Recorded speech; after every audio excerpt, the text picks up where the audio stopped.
Capital One is buying Brex for $5.15 billion.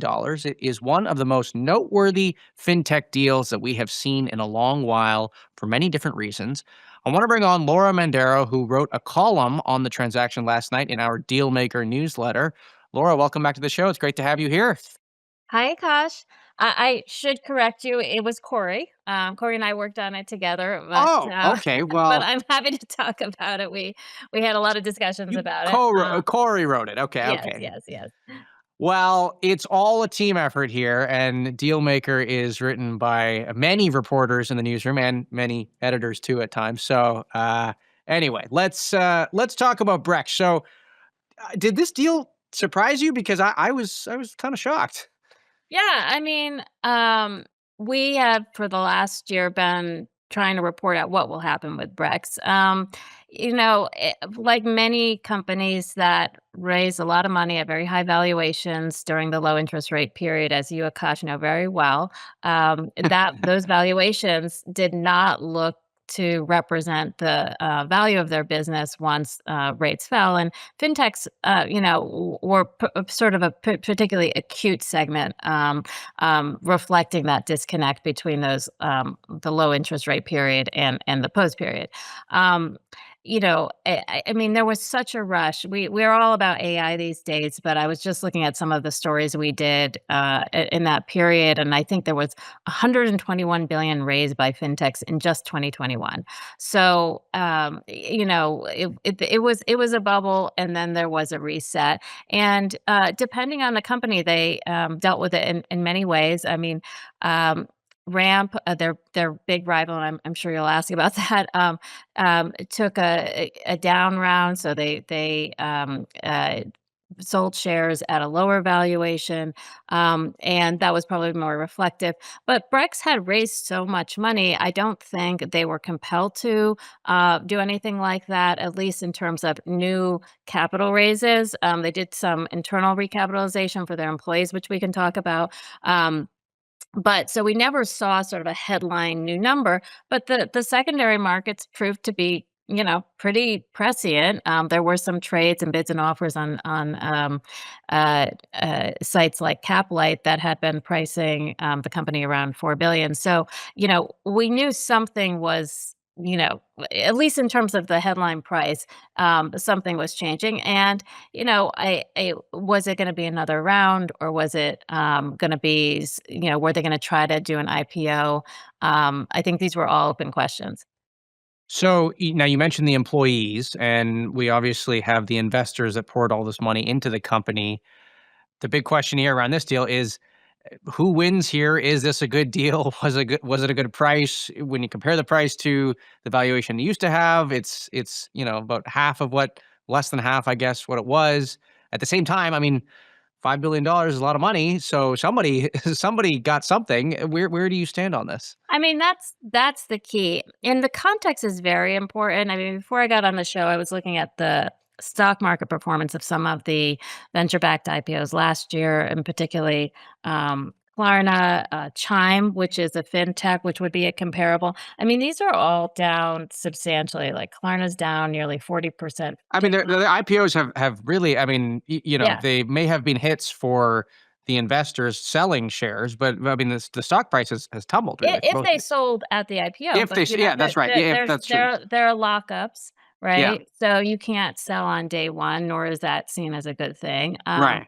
And so, I mean, I if you're an investor in Chime and buying very, very early at pennies on the dollar, I think we have reported, for some of those early rounds, sure, it's still a great return. But, I mean,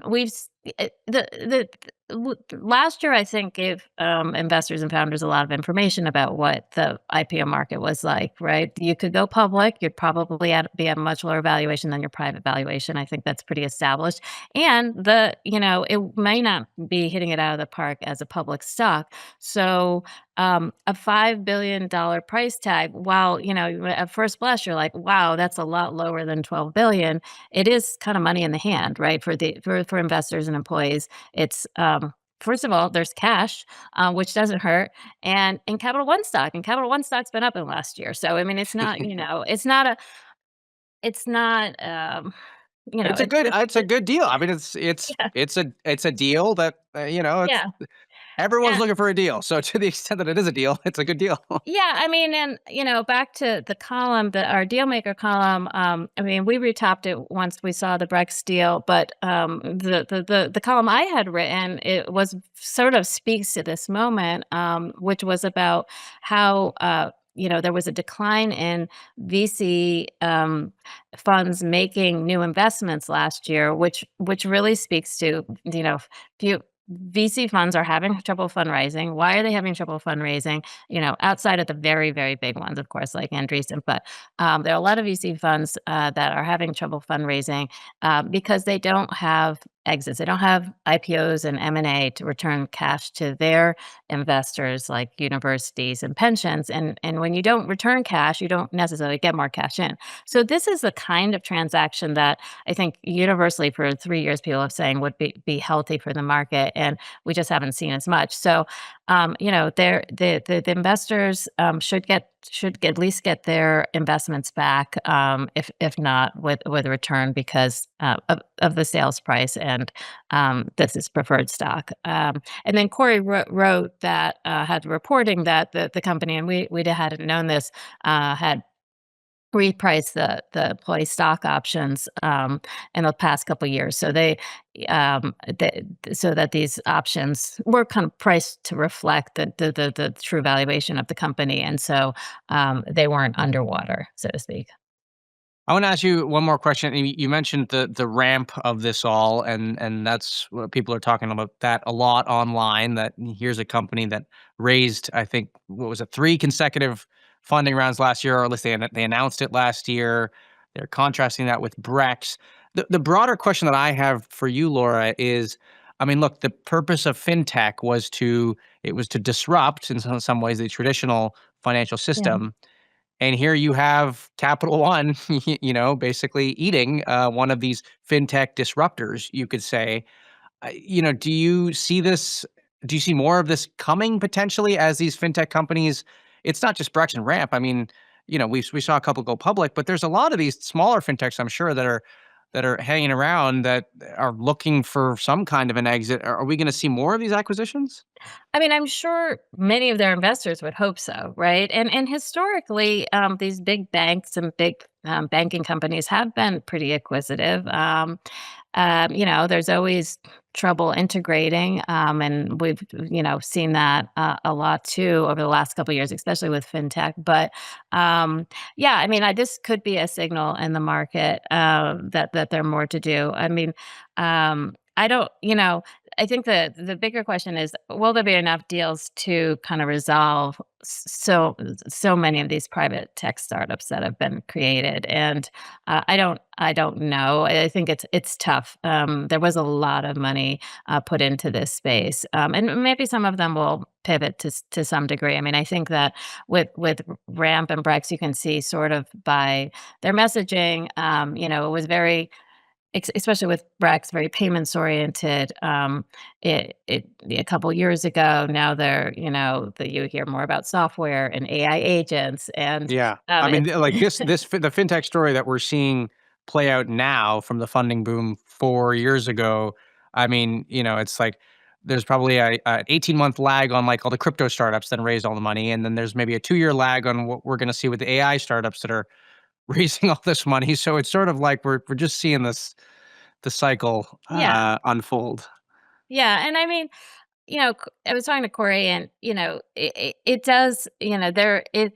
I think clearly there can be a disruptor in this space, this corporate card expense space. But can there be 2 to 5? Maybe not. And I think with many segments of tech, you saw that in ride hailing, right? There's pretty much two in the U.S. It didn't start that way. There were many derivatives of ride hailing in the teens.